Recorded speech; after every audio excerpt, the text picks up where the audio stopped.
पहोनिजिय तुन्नय तिमिरम चीनम नमः बारहे अंगद किच्छा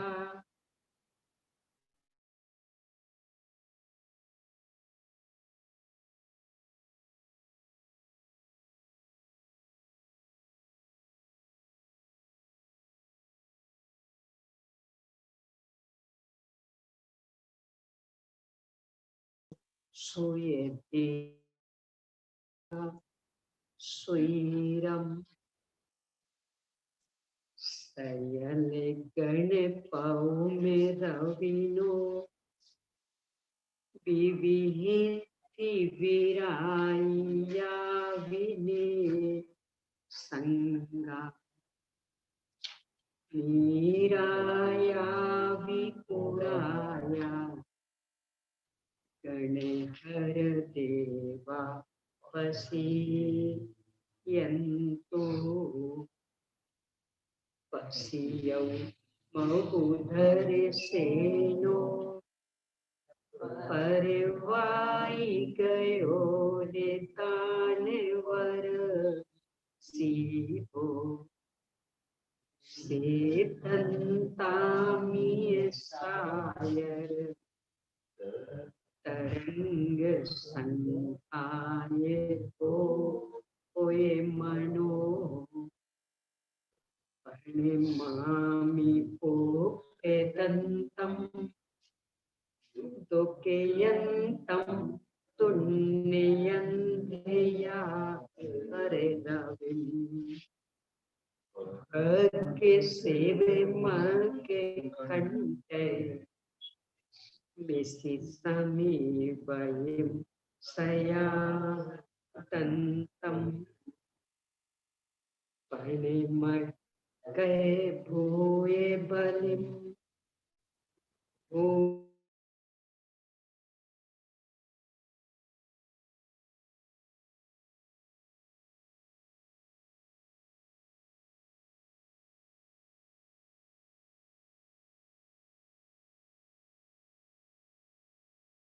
मलिनानिपम महे पसेरम नमो अरिहंताणम नमो सिद्धाणम नमो आयरिया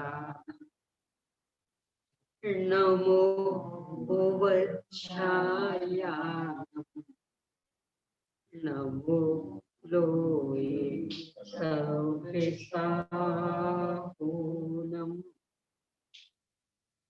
ओम ह्रीं श्री अरहंत सिद्ध आचार्य उपाध्याय साधु पंच परमेष्ठिभ्यो नमो।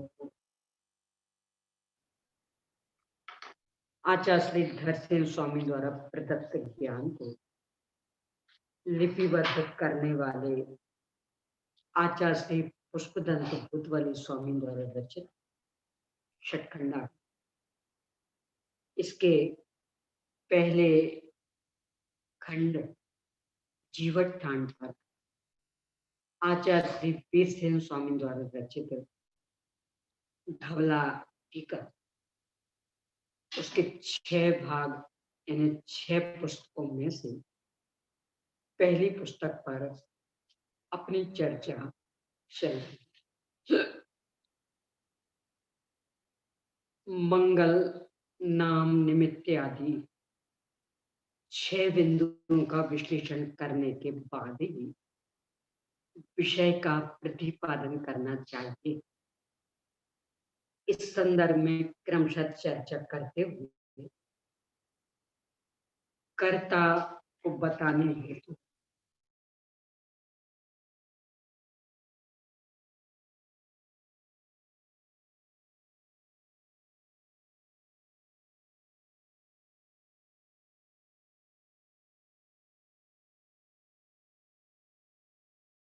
द्रव्य सुरतकर्ता गौतम गंधर देव और इसके बाद क्रमशः परंपरा आगे बढ़ते बढ़ते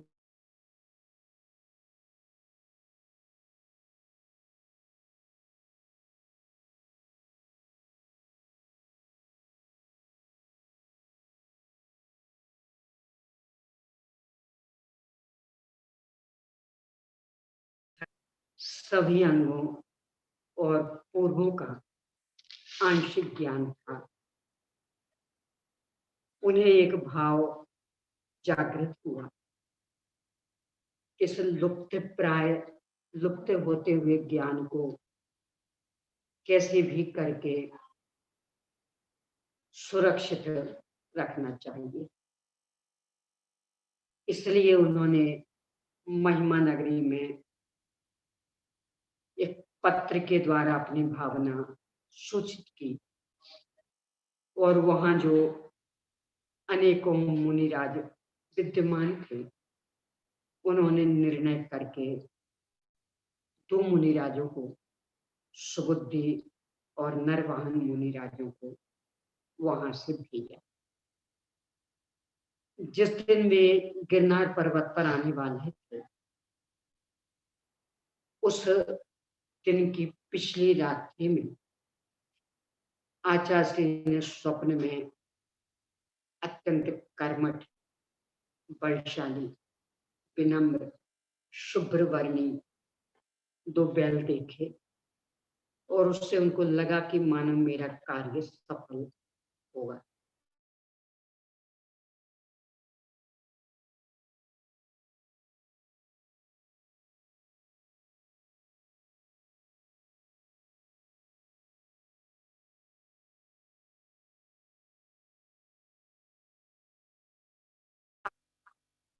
आचार्य श्री को यद्यपि ये विश्वास था कि ये सर्वांगी योग्यतम है, तथापि भली भांति परीक्षण किए बिना ज्ञान नहीं देना, इस भावना को लेकर के उन्होंने उनकी परीक्षा की। यहाँ 10 तरह के श्रोता बताते हुए इन्हें ज्ञान नहीं देना, इस तरह की बात भी प्रसंगवशात आ गई। उन दोनों मुनिराजों को हीनाधिक अक्षर वाले मंत्र देकर के आचार्य ने साधना करने का आदेश दिया। दोनों मुनिराजों ने साधना की। फलस्वरूप चूंकि मंत्र में हीनाधिक मात्रा थी, इसलिए विकृतांग देवियां व्यक्त हुई। दोनों मुनिराजों ने बहुत सोच विचार करके उन मंत्रों का पुनः परीक्षण किया और जो हीनाधिकता थी उसको समाप्त करके उन्हें सही किया और पुनः साधना की।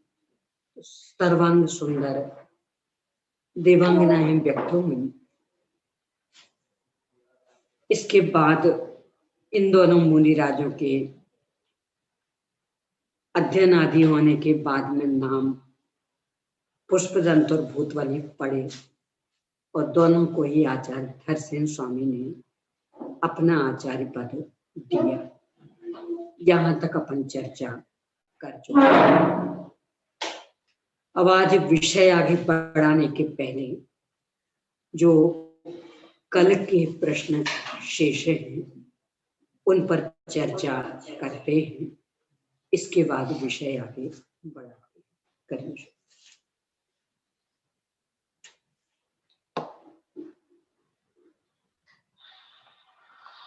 प्रिय भाई सचिंद्र जी, जय जिनेन्द्र एवं अन्य सभी साधर्मी श्रोता जनों को सादर जय जिनेन्द्र, अभिनंदन। चर्चा का लाभ बराबर यथाशक्ति ले रहा हूँ। बहुत ही अच्छा आंदोलन है। 8 अक्टूबर 816 की स्मृति में राष्ट्रव्यापी स्वाध्याय आंदोलन की योजना बहुत अच्छी लगी। यथाशक्ति मैं भी उसमें जुड़ूंगा। क्षयोपम ज्ञान और औदिक अज्ञान, इनमें संशय विपर्य अनंत विषय संबंधी चर्चा अभी अभी सुनी है। कुछ विचार बिंदु प्रेषित कर रहा। अगर संशय विपर्य अनंत विषय बारहवें गुण स्थान तक होते हैं तो मिथ्या दृष्टि के संशय विपर्य अनंत विषय और चौथे गुण स्थान के ऊपर अथवा गणधरों के भी संशय विपर्य अनंत विषय बारहवें गुण स्थान में, इसमें क्या अंतर है, इस संबंधी विचार करने योग्य है। दूसरी बात, अगर संशय विपर्य अनंत विषय शब्द से ही दोनों को संबोधित किया जाए तो मिथ्या ज्ञान और सम्यक ज्ञान में अंतर कैसे किया जाएगा। पंडित टोडरमल जी ने मिथ्या दर्शन, मिथ्या ज्ञान, मिथ्या चारित्र तीनों का वर्णन किया है। मोक्ष मार्ग में सम्यक दर्शन, ज्ञान, चारित्र तीनों की एकता ही मोक्ष मार्ग कही है। तो जो सम्यक ज्ञान वाला अंग है वो तो केवल श्रद्धा के उपचार से ही सम्यक या मिथ्या माना जाए, या उसमें भी सम्यक पना या मिथ्या पना होता है।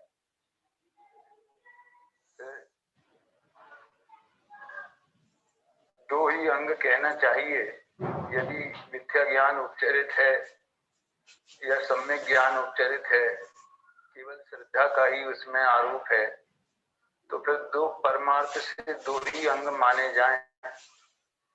रत्नत्रय शब्द ही निरर्थक हो जाता है। यदि ऐसा माना जाए कि मिथ्यात्व के उदय के निमित्त से, यानी श्रद्धा के मिथ्यात्व के, क्योंकि मिथ्यात्व शब्द का अर्थ तो तीनों में लागू पड़ता है। सर्वार्थ सिद्धि में तीनों में जो सम्यक शब्द है उसके अलग अलग अर्थ किए गए हैं। तो यदि मिथ्यात्व के उदय से जो सम्यक मिथ्या दर्शन, ज्ञान, चारित्र होते हैं, तो उस मिथ्या ज्ञान में जो संशय विपर्य अनंत विषय होते हैं वे दोष रूप होने से बंध के कारण है। और बाह्य पदार्थों में यदि ज्ञानी को भी, सम्यक दृष्टि को भी, ऊंचे गुण स्थान वालों को भी संशय विपर्य अनंत विषय होते हैं तो वे बंध के कारण नहीं है, क्योंकि वे बाह्य ज्ञेय मात्र के विषय हैं। यानी प्रयोजन भूत तत्वों में संशय विपर्य अनंत विषय होना ये मिथ्या ज्ञान का लक्षण माना जाए, और अप्रयोजन भूत तत्वों में होना ये साधारण बात है, जिसका बंध और मोक्ष के कारण से कोई संबंध नहीं है। ऐसा विचार किया जाए तो क्या गलत है या उचित है, इस संबंधी मैं मार्गदर्शन चाहूंगा। इसके अलावा ये संशय विपर्य अनंत विषय उपयोगात्मक है या लब्धि रूप है या मति ज्ञान की धारणा में ही बने रहते हैं। लब्धि और धारणा के अंतर पर भी मैं भविष्य में कभी चर्चा करूंगा, क्योंकि मेरे हिसाब से ये दोनों अलग अलग चीजें हैं। तो ये तीनों उपयोग के परिणमन में होते हैं या सहज ही बने रहते हैं। और यदि उपयोग के परिणमन में होते हैं तो 12वें गुण स्थान में उपयोग आत्मा में लीन रहता है, तभी क्षीण मोह होता है। तो वहां संशय विपर्य अनंत विषय रूप परिणमन कैसे संभव है। इसी तरह से अगर वो अनुपयोग यानी धारणा में सहज ही बने रहते हैं तो द्वादशांग के ज्ञाता को अब किस विषय में संशय विपर्य अनंत विषय की संभावना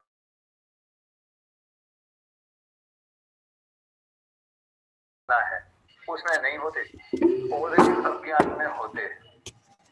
औदिक अज्ञान का स्वरूप तो ऐसा समझ में आया कि ज्ञानावरण के उदय से जो ज्ञान प्रगट ही नहीं हो रहा है, जिस विषय संबंधी जानकारी ही नहीं है, तो जिस विषय संबंधी जानकारी ही नहीं है उसमें संशय विपर्य अध्यवसाय की संभावना कैसे बनती है, इत्यादि अनेक बातें हैं।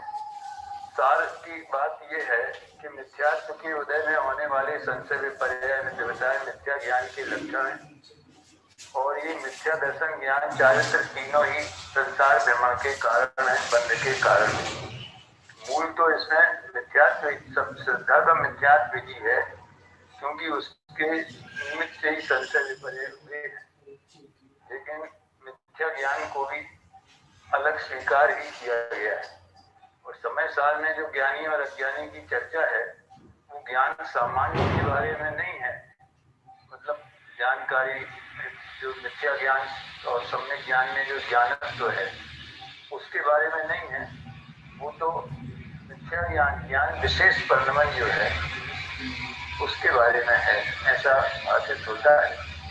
आप सब लोग विचार करें और इस संबंध में जो भी डिस्कस हो वो मैं सुन लूंगा जब भी आएगा, आज नहीं तो कल आएगा, तो मैं परसों सुन लूंगा। सबको जय जिनेंद्र कहे, धन्यवाद। बहुत सुंदर विचार बिंदु आदरणीय भाई साहब ने प्रेषित किए हैं। विचार करने के लिए अति उत्तम अवसर उन्होंने प्रदान किया, इसके लिए उन्हें बहुत बहुत धन्यवाद।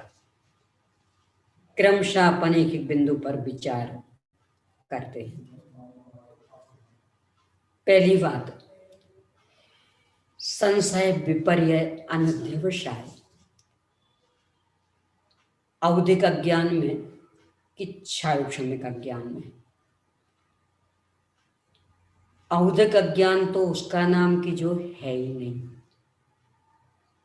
यानी पदार्थों संबंधी जो जानकारी हमें रंच मात्र नहीं है उसका नाम है औदिक अज्ञान, यानी उसकी तो नास्ति है, उसकी तो सत्ता ही नहीं है। तो जिसकी सत्ता ही नहीं है उसके विषय के संदर्भ में संशय विपर्य अनध्यवसाय होने के लिए तो कहीं अवसर ही नहीं रहता। अब रहा क्षायोक्षमिक ज्ञान, भले ही स्फुर्त केवलियों के क्षायोक्षमिक ज्ञान जितना विकसित हो सकता था उतना विकसित हो गया।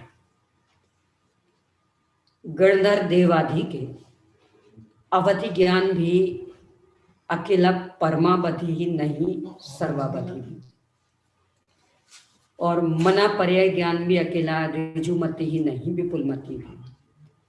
तथापि ये सारे क्षायोक्षमिक ज्ञान केवल ज्ञान रूपी समुद्र के सामने एक बिंदु जितने हैं। इस कारण उस ज्ञान में संशय विपर्य अनध्यवसाय हो जाते। इसी छठखंडागम में आगे प्रकरण आया है, गणधर देव को संशय आदि हो जाते हैं और फिर उनके निमित्त से असमय में दिव्य ध्वनि खिर जाती। गणधर देव का मतलब छद्मस्त जीवों में सर्वोत्कृष्ट व्यक्तित्व, एक अकेले केवल ज्ञान रिद्धि को छोड़कर शेष त्रिषड रिद्धि संपन्न। मत ज्ञान का जितना विकास संभव वो हो गया, श्रुत ज्ञान का जितना विकास संभव वो हो गया, अवध ज्ञान का जितना विकास संभव वो हो गया, मना पर्याय ज्ञान का जितना विकास संभव वो हो गया, फिर भी उन्हें संशय हो जाते और उनके समाधान के लिए फिर असमय में दिव्य ध्वनि खिर जाती है। इसका मतलब कि क्षायोक्षमिक ज्ञान कितना ही क्यों ना हो, पर केवल ज्ञान रूपी समुद्र के सामने बूंद जितना है, इसलिए उनमें दोषों के लिए अवसर बना रहता है और उन दोषों के निराकरण हेतु कण्डर देवादि प्रयत्न करते रहते हैं। जो मिथ्या दृष्टि और सम्यक दृष्टि के संशय विपर्य अनध्यवसाय, इनमें अप्रयोजनभूत विषय संबंधी तो समानता, क्योंकि मिथ्या दृष्टि भी अप्रयोजनभूत विषय संबंधी संशय विपर्य में ग्रसित हो सकता, और सम्यक दृष्टि भी। जो प्रयोजनभूत विषय है, सम्यक दृष्टि के उसमें कहीं भी संशय विपर्य अनध्यवसाय नहीं होगा, मिथ्या दृष्टि के हो सकता। तो ये उसकी एक अलग गलती, ये उसका अलग अपराध। और अप्रयोजनभूत में तो दोनों एक से ही हैं। सम्यक दृष्टि के प्रयोजनभूत संबंधी संशय आदि नहीं है, इसलिए उसका उसे बंध भी नहीं है, वो दोष भी नहीं है। जो 3 प्रकार के विपर्यासों की बातें हैं, ये भी प्रयोजनभूत और अप्रयोजनभूत दोनों प्रकार के विषय संबंधी। तो अप्रयोजनभूत विषय संबंधी तो सम्यक दृष्टि और मिथ्या दृष्टि दोनों के समान, उससे कोई अंतर नहीं पड़ना। प्रयोजनभूत विषय संबंधी मिथ्या दृष्टि के रहते हैं तो बंध भी होता है उनसे, सम्यक दृष्टि के भी नहीं होते हैं। इसके बाद ये कि यदि मिथ्या ज्ञान और सम्यक ज्ञान का अपना कुछ नहीं है, तो फिर सम्यक रत्नत्रय में ज्ञान को क्यों लिया और बंध के कारणों में अज्ञान को क्यों लिया, मिथ्या ज्ञान को क्यों लिया? इसका कारण तो ये कि चूंकि ज्ञान प्रकाश तत्व है, ये पदार्थों का प्रकाशक है, वो तो दोनों के लिए आवश्यक है। देखिए, कोई एक कहे व्यक्ति, मैं पता गड्ढे में क्यों नहीं गिरा, प्रकाश भरपूर था, उजेला भरपूर था, रास्ता एकदम स्पष्ट दिख रहा था, इसलिए मैं गड्ढे में नहीं गिरा। बात तो सही है, परंतु गड्ढे में गिरने से बचने में उस प्रकाश का सक्रिय योगदान कितना? क्योंकि उसी प्रकाश में कितने ही लोग गड्ढे में गिर गए। यानी प्रकाश तो प्रकाश है, अब जो बच जाए वो नहीं गिरेगा, और जो लापरवाह रहे तो प्रकाश क्या कर लेगा?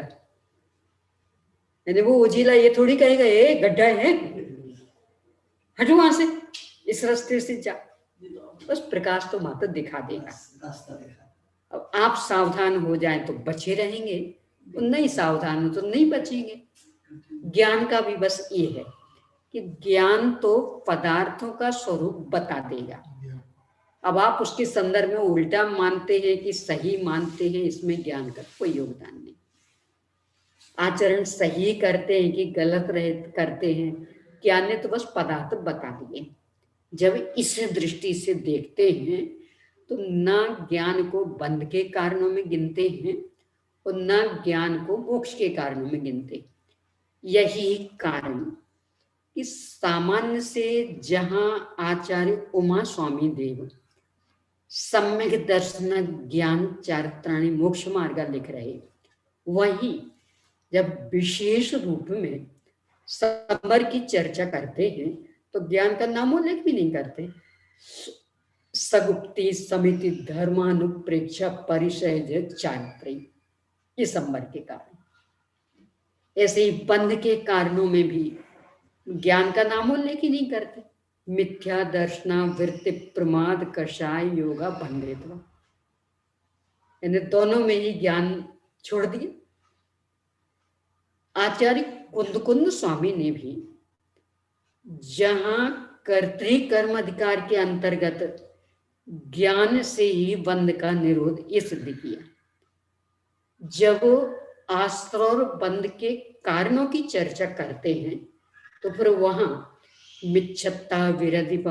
मिच्छत्तम अभिरमणम कषाय जोगादु बंध, तो मिथ्यात्व, अभिरमण, कषाय, योग इन्हें गिनाते। आचार्य नेमिचंद सिद्धांति देव द्रव्य संग्रह में इसी शैली का अनुकरण करते हैं। मिच्छत्ता विरधिपमा दजोग कोहा दौत विन्या, या आश्रबंध के कारण, और वै समिधि गुत्तियो धम्मानुपिया परिशय जयो या चारितम बहुवेया नायबो भाव सम्मर विशेषा, तो सम्मर के कारण, यानी ना बंध के कारण में ज्ञान को लिया और ना मोक्ष के कारण में ज्ञान को लिया। फिर यहां क्यों लिया? जब संक्षिप्त कथन करते तब क्यों लिया? कि उसका कारण कि वो प्रकाश तत्व है। आचार्य कल पंडित टोडरमल जी साहब ने मोक्ष मार्ग के प्रकाशक में एक प्रश्न खड़ा किया, नया मिथ्या तो आदि पनप रहा, ये तो बात समझ में आई, अनादि से क्यों चला आ रहा? तो इतना सुंदर उत्तर दिया, अनादि से इस जीव को इंद्रिय ज्ञान है, वो ज्ञान जिसे जानता है श्रद्धा उसे अपना मान लेती है। तो चूंकि इंद्रिय जन्य ज्ञान शरीर आदि को ही जानता है तो श्रद्धा ने शरीर आदि को अपना मान लिया। यानी जाने बिना न मिथ्या श्रद्धान होता है न सम्यक श्रद्धान होता है।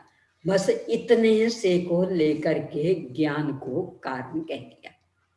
मिथ्या श्रद्धान में मिथ्या ज्ञान को और सम्यक श्रद्धान में सम्यक ज्ञान को। पर वास्तविकता कि वास्तविकता एक ही ज्ञान तो मात्र प्रकाश तत्व, वह तो पदार्थों को दिखाने का काम कर रहा, पदार्थों को जानता।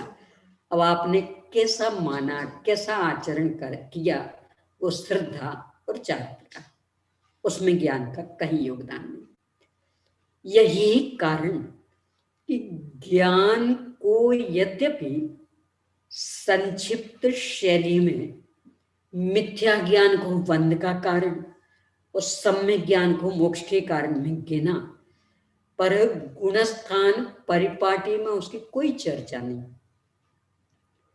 मोह और योग की तारतम्य दशाओं को गुणस्थान कहते हैं, उसमें ज्ञान की कोई चर्चा ही नहीं। इतना ही नहीं, सम्यक ज्ञान चौथे में जैसा प्रकट हो गया, सिद्ध भगवान तक बेसत चलेगा। गुणस्थान अन्य कारणों से बंद रहे। कदाचित अपन कहें कि नहीं, वो अकेला सम्यक ज्ञान नहीं, छदमस्त यानी छायोपशम्य ज्ञान और छाई ज्ञान।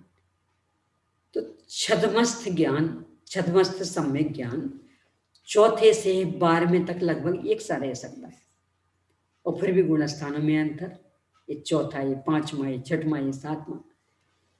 छाई ज्ञान सयोग केवली भगवान के, अयोग केवली भगवान के और सिद्ध भगवान के बिल्कुल एक साथ, यानी जो केवल ज्ञान में प्रकट हुआ इन 3 दशाओं में बिल्कुल एक साथ।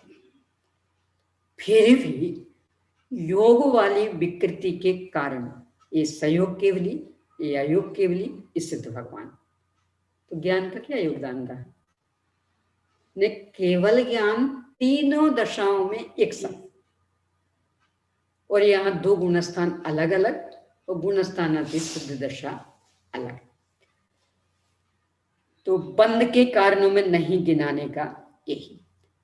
अब रहा लब्धि और उपयोग कि चूंकि ज्ञान मात्र प्रकाश तत्व है, तो यदि प्रयोजनभूत विषयों के संदर्भ में हमने सही जानकारी कर ली और तदनुकूल श्रद्धान और आचरण करने लगे, तो इसके अतिरिक्त अप्रयोजनभूत विषयों के संदर्भ में लब्धि रूप रहे तो भी क्या और उपयोग रूप रहे तो भी क्या, उससे कुछ फर्क नहीं पड़ना।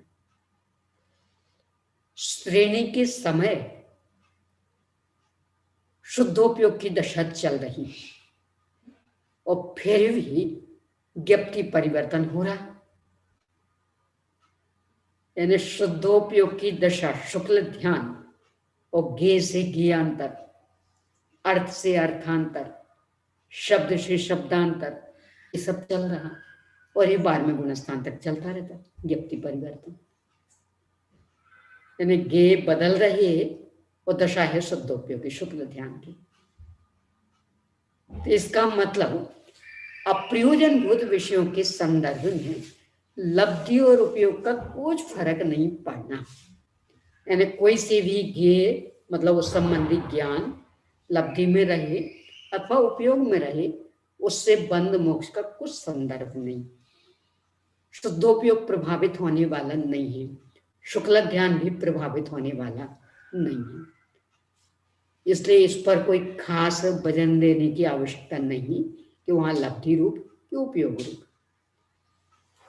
मूल में ज्ञप्ति परिवर्तन जो चल रहा है उसको क्या नाम देना है अपने ऊपर निर्भर, क्योंकि वो परिवर्तन चल रहा है इसलिए उपयोगात्मक भी कह सकते, पर वो परिवर्तन अपने ज्ञान गोचर नहीं है,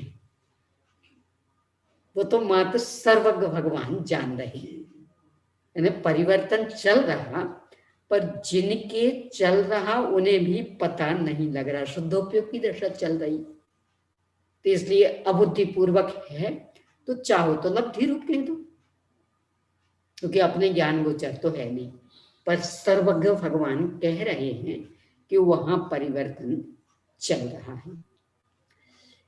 इन सब तथ्यों को देखने से निष्कर्ष यही निकलता है कि जहां भी ज्ञान को बंध का कारण या मोक्ष का कारण कहा गया है उसे औपचारिक कथन समझना।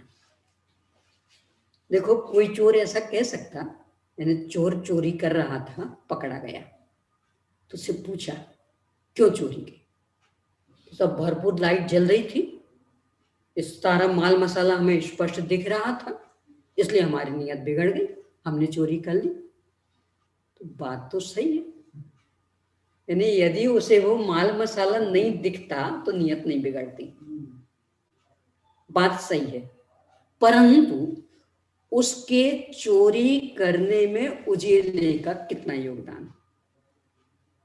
और क्या जज ये कह सकता कि देखो भाई साहूकार लोगों, आपको अपने घरों की चोरी नहीं करवानी हो ना तो उजेला मत करना, क्यों उजेला करते हो माल मसाला दिखता है तो चोरों की नियत बिगड़ जाती है तो वो चुरा लेते हैं, ये निर्णय दिया जा सकता है। यानी प्रकाश का क्या दोष है उसमें, वो तो चोर की नियत का दोष है, तो दंड चोर को दिया जाएगा प्रकाश को नहीं। और फिर भी वो चोर कह रहा है बराबर यही कि सब देखो उनके घर का हमें नहीं दिख रहा था तो हमने कहां चुराया, इनके घर का दिख रहा था इसलिए चुराया। तो चोर तो ये कहेगा कि चूंकि दिख रहा था इसलिए चुराया, पर जिस प्रकाश में दिख रहा था उस प्रकाश का चोरी में रंच मात्र योगदान नहीं, इसलिए प्रकाश को कोई दंड नहीं दिया जाएगा, प्रकाश को बंद भी नहीं किया जाएगा। ये यहाँ कि ज्ञान है प्रकाश तत्व, तो उपचार से कहा जाएगा कि चूंकि मिथ्या दृष्टि शरीर आदि को जानता तो जिसे जाना उसे अपना मान लिया, तथापि ज्ञान को बंद नहीं किया जाएगा, यानी इस दिशा में सक्रियता नहीं की जाएगी कि ऐसा प्रयास करें अपन कि जिससे ज्ञान शरीर आदि को ना जान पाए, ये उपदेश नहीं होगा। उपदेश तो क्या होगा कि सबको जाने, आप अपनी मान्यता सुधारिए, आप अपना आचरण सुधारिए, ज्ञान को नहीं रोकेंगे, रोक भी नहीं सकता वस्तु स्वरूप में भी, वस्तु स्वरूप में तो उल्टा है, ज्यों ज्यों श्रद्धान और आचरण सही रूप में बढ़ेगा, ज्ञान भी त्यों त्यों वृद्धिंगत होना, उत्साहिक सम्यक तो होगा, पूर्ण वीतरागता हुई तो ज्ञान क्षय बन जाएगा, यानी सारा लोकालोक दिखने लगे, तो उसे कहाँ समस्या है। सकल गे ज्ञायक तदपि निजानंद रसली प्रतिबिंबित पूरी गेया बनी, पर चिन्मयता को आँच नहीं। तथापि जब तक हम अपने श्रद्धान और आचरण को नहीं सुधार पाते हैं, तब तक फिर ये भी कहा जाएगा, मोक्षम प्रकाशक में कहा भी, कि कोई स्त्री पर घर जाकर के यदि सही रूप में प्रवृत्ति करती है तो उसे कोई रोक टोक नहीं, खूब जाओ। पर यदि कोई शीलवान नहीं रह पाती तो ये कहा जाएगा तुम पर घर में नहीं जाओगे, तुम्हें अपने घर में रहना। तो ये किसके लिए कहा गया? और वास्तव में ये उसके जाने की रोक लगाने वाला आदेश है कि गलत प्रवृत्ति पर रोक लगाने का आदेश। किसका आदेश है? रमेश। यदि वह सही ढंग से प्रवृत्ति करती तब तो रोक टोक नहीं थी। देखो अपन घरों में भी देखते, दो बच्चे हैं, एक बड़ा है एक छोटा। बड़ा समझदार हो गया, छोटा ना समझ। अब मान लो पहले दिन अपन बड़े को बाजार ले गए, वो समझदार तो सब देखता रहता, कोई जिद नहीं करता, तो आपको जो भी खरीदना था आराम से खरीद लिया। अब अगले दिन छोटी को ले गए, अब वो तो बस जो देखता, नहीं दादी मैं ये खरीदू, दादी मैं ये खरीदू, कहीं ये उठाता कहीं वो उठाता। यानी आप जिस काम से गए वो काम करना मुश्किल हो गया, और वो भी हर दुकान पे मचल रहा। अब अगली बार क्या करोगे? इसको नहीं ले जाएंगे। क्यों? इसकी नीयत साफ नहीं है, जो देखता उस पर मन मचला लेता। और बड़ा वाला वो समझदार, वो नहीं मचलता, उसको ले जाएंगे। ऐसे ही अपना ज्ञान मचलने लगता, मतलब श्रद्धा और चारित्र की विकृति, तो फिर ये कहा जाएगा तुम जानो ही मत। पर जानना तो स्वभाव, तो ये उपाय संभव तो नहीं है। तो फिर ये कहेंगे कि देखो पहले प्रयोजनभूत तत्वों को यथार्थ जान लो और अपने श्रद्धान और आचरण को सही कर लो, इसके बाद तो सारा लोकालोक भी ज्ञान में आ जाए, कोई खतरा नहीं। इसलिए प्रयोजनभूत तत्वों के संदर्भ में संशय विपर्य अध्यवसाय को नष्ट करो, स्वरूप विपर्यास आदि विपरीतताओं को नष्ट करो, सारी ताकत इस दिशा में लगा दो। क्यों?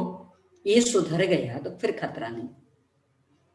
बस इस तरह की अपेक्षा वाली सारी कथन शैली जीनागम में है।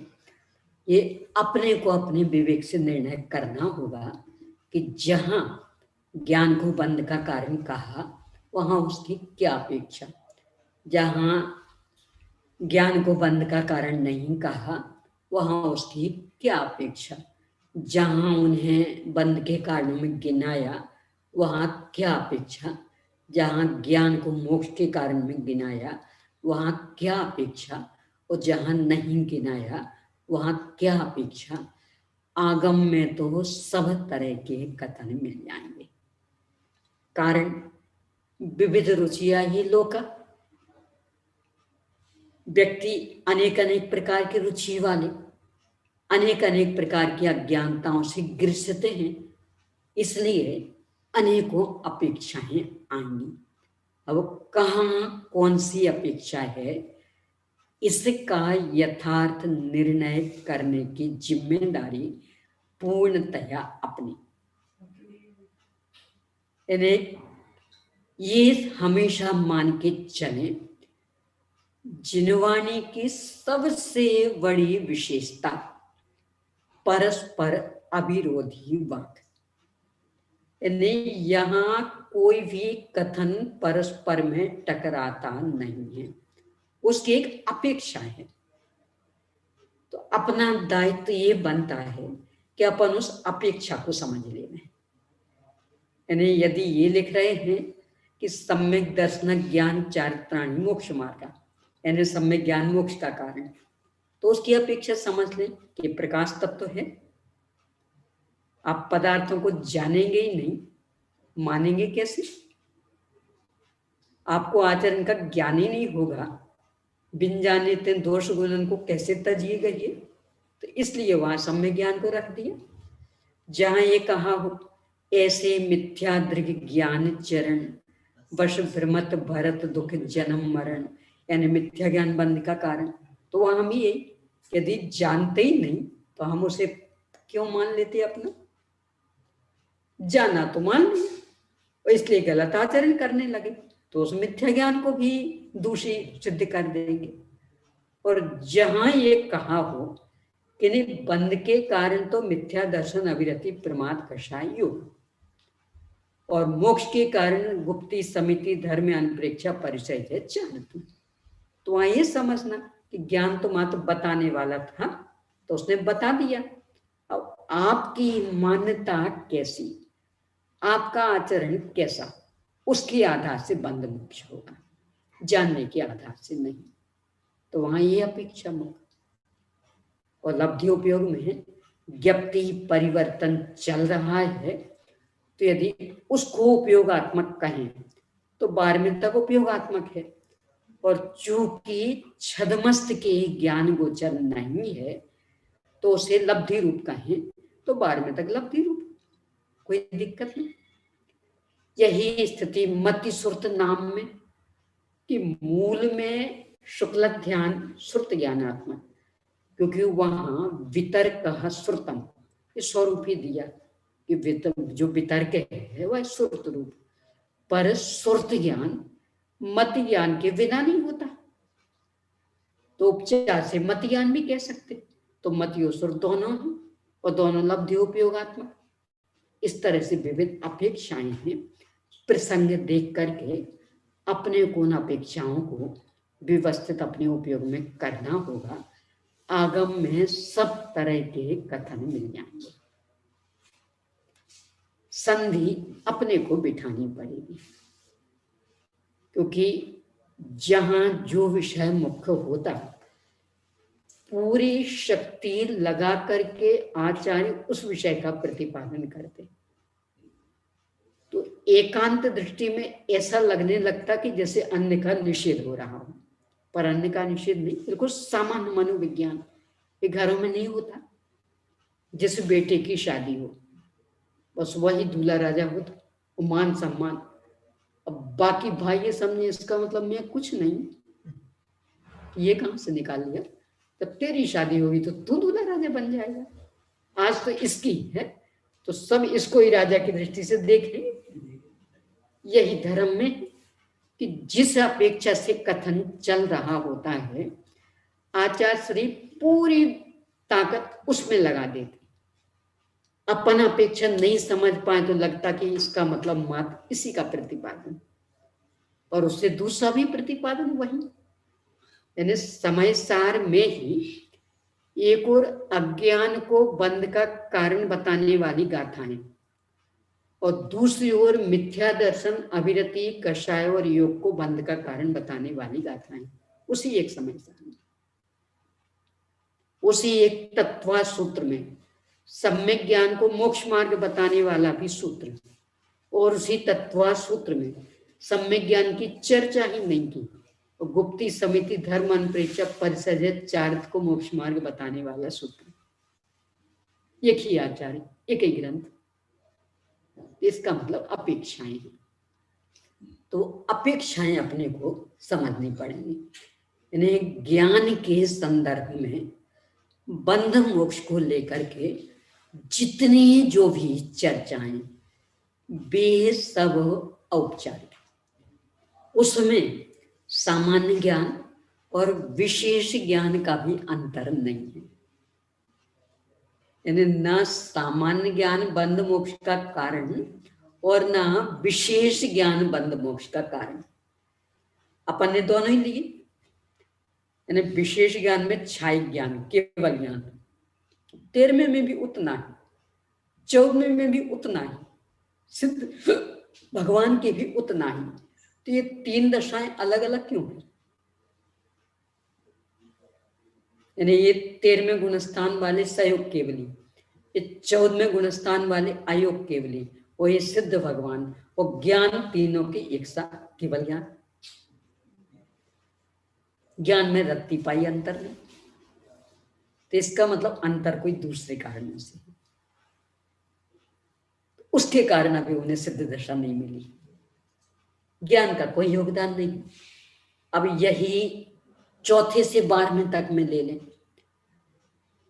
कम से कम ज्ञान हो 4 से 12वें तक में, तो अष्ट प्रवचन मात्रिका, तो 4थे में भी उतने, 5वें में भी उतने, 12वें में भी उतने, और ये 4थे वाले, ये 12वें वाले, अंतर किसको लेके?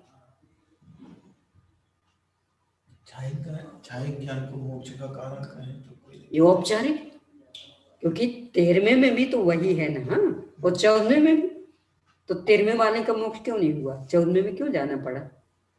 और जैसे छाई ज्ञान हुआ तत्काल मोक्ष हो जाता, यदि वह मोक्ष का कारण है तो। यानी कुछ कम 1 कोटि पूर्व तक 13वें गुणस्थान में रह सकते, और छाई ज्ञान तो 1 से चल रहा। यानी सारी अपेक्षाएं हैं।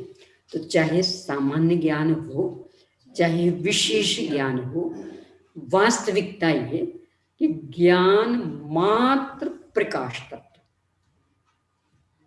वह है स्वयं पर प्रकाशक, बंध मोक्ष का कारण वह नहीं है। ज्ञान को निर्विकल्प भी कर सकते हैं। ज्ञान का तो स्वभाव ही मूल सविकल्प है। जैसे वीर नंदी आचार्य ने आचार साल में किया है। नहीं तो वो एक अलग अपेक्षा, वो ये कि चूंकि ज्ञान मात्र जानता, देखो ये ऐसा नहीं, ये बिजली, अभी अपन ने उदाहरण लिया था, यानी चोर ने बिजली के उजेले में चोरी की, बिजली का कितना दोष? हम गड्ढे में गिरने से बच गए बिजली के उजेले में, बिजली का कितना योगदान? तो इसका मतलब वो तो निर्विकल्प, यानी उसके उजेले में आप अच्छा काम कर लो तो अच्छे में निमित्त तो हो जाएगी वो, और गलत काम कर तो गलत में, तो उसका योगदान कि ना अच्छे में उसने सहयोग किया न बुरे में। यानी कोई उसके उजेले में समय सार पड़े और खूब अच्छे से विषय समझा, बिजली को कितना सम्मान मिलेगा, पुरस्कार? और किसी ने बिजली के उजेले में किसी की हत्या कर डाली, बिजली को कितना दंड मिलेगा? बस ज्ञान का तो ये है।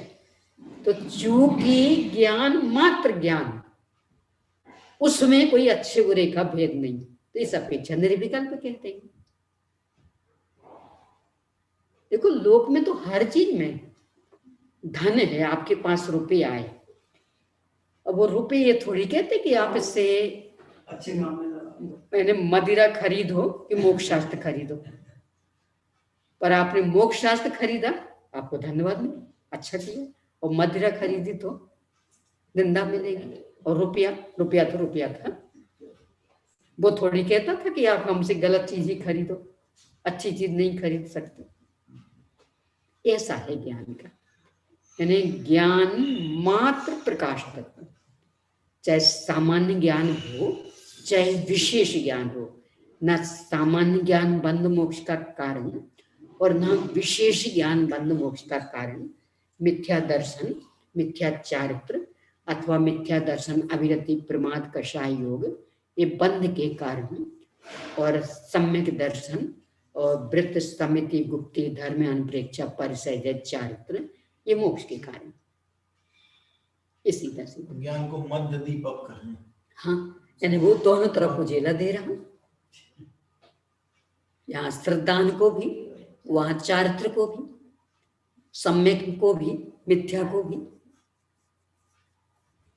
तो उसकी अपेक्षा फिर उसको भी बदनाम करना हो तो कर दो, और सुनाम देना हो तो भी दे, वो देते ही अपन। यानी गड्ढे में गिरते गिरते बच गए, यही कहे देखो अच्छा उजेला था ना, इसने बचा लिया, नहीं तो आज तो बिल्कुल गिरने वाले थे, पर वो तो दिख गए। हाँ, इसलिए तो दिख गया इसलिए बचे ना, तो दूसरा तो फिर भी गिर गया, वो क्यों नहीं बचा? कि तो तुमने देख के मान लिया और सावधान हो गए तो बच गए, और कोई देखता रहता हो नहीं मानता सावधान नहीं होता तो वो बिजली बदनाम हो जाती। ऐसा है बिजली तो बता रही है, दिखा रही है, बस। तो ज्ञान का भी बस ऐसा कार्य, यानी वह है मात्र पदार्थों का प्रकाशक, सामान्य हो तो भी विशेष हो तो भी, जहां जहां उसे बंध का या मोक्ष का कारण कहा हो, उन सब कथनों को औपचारिक कथन समझना। मूल में बंध के कारण मिथ्या दर्शन आदि, और मोक्ष के कारण सम्यक दर्शन और ब्रज समिति गुप्ति धर्मानुपेक्षा परिचय चारित्र, ये और ज्ञान के ऊपर बंध मोक्ष का आरोप, ये सब औपचारिक कथन। इतनी मैंने अपनी शक्ति अनुसार आगम के आलोक में चर्चा की है। आशा है कुछ विचार बिंदु आपको मिलेंगे, विचार करिए। फिर भी यदि कुछ और भी आप शंकाएं प्रस्तुत करेंगे, विचार बिंदु प्रस्तुत करेंगे, तो मुझे प्रसन्नता होगी, और पुनः और भी विविध दृष्टियों से इन पर विचार करने के लिए मार्ग प्रशस्त होगा। अभी इतनी ही बात करके अब मूल ग्रंथ पर अपन आते हैं। पेज नंबर 72 पर अपनी चर्चा आ गई है। इन दोनों मुनिराजों को नए नाम मिल गए, यानी पुष्पदंत और भूतवली।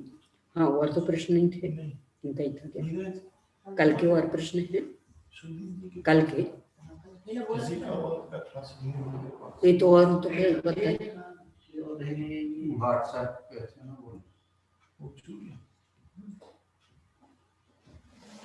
आप ले लें। किससे पूछोगे? सुधीर से? सुधीर